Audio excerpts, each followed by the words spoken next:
Tollywood big breaking news అంటూ కొన్ని గంటలుగా ఒక వార్త నెట్టింట ప్రచారం జరుగుతోంది. దీన్ని బేస్ చేసుకుని కొన్ని ప్రధాన వెబ్సైట్లు కూడా వాటిని ప్రచురించడం ప్రారంభించాయి. అక్కినేని నాగచైతన్య, నటి శోభితా ధూళిపాల ఎంగేజ్మెంట్ ఈ రోజు జరగనుందంటూ వార్తలు వస్తున్నాయి. అతి కొద్ది మంది సమక్షంలో ఆగస్టు 8న ఈ కార్యక్రమం జరగనుందని వైరల్ అవుతోంది. ఈ విషయంపై అధికారికంగా అక్కినేని కుటుంబంతో పాటు శోభితా ఫ్యామిలీ నుంచి ఎలాంటి ప్రకటన రాలేదు. 2017లో నటి సమంతను ప్రేమించి పెళ్లి చేసుకున్నారు నాగచైతన్య. అయితే వీరిద్దరి మధ్య విభేదాలు రావడంతో పరస్పర అంగీకారంతో విడాకులు తీసుకున్నారు. ఈ క్రమంలో నటి శోభితా ధూళిపాలతో నాగచైతన్య లవ్లో పడ్డారని కొన్ని రోజులుగా వార్తలు వస్తున్న సంగతి తెలిసిందే. కానీ ఇప్పుడు వీరిద్దరూ త్వరలో పెళ్లి చేసుకోబోతున్నారు.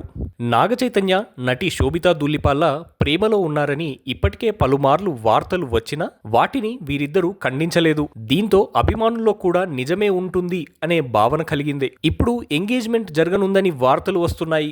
నేడు ఈ కార్యక్రమం పూర్తయ్యాక నాగార్జునే అధికారికంగా ఈ విషయాన్ని ప్రకటిస్తారని సమాచారం. Sobhita Dhulipala Ponniyin Selvan, the night manager 2, Goodachari, Major, Kurup వంటి చిత్రాల్లో మెప్పించారు. కల్కి చిత్రంలో దీపికా పదుకోన్కు తెలుగు డబ్బింగ్ కూడా చెప్పింది ఆమె. ఆంధ్రప్రదేశ్ తెనాలికి చెందిన ఈ బ్యూటీ ముంబై వర్సిటీ హెచ్ఆర్ కాలేజ్లో కామర్స్ అండ్ ఎకనామిక్స్ పూర్తి చేసింది. 2013 మిస్ ఇండియా అందాల పోటీల్లో 2వ స్థానం సొంతం చేసుకుంది శోభితా ధూళిపాల.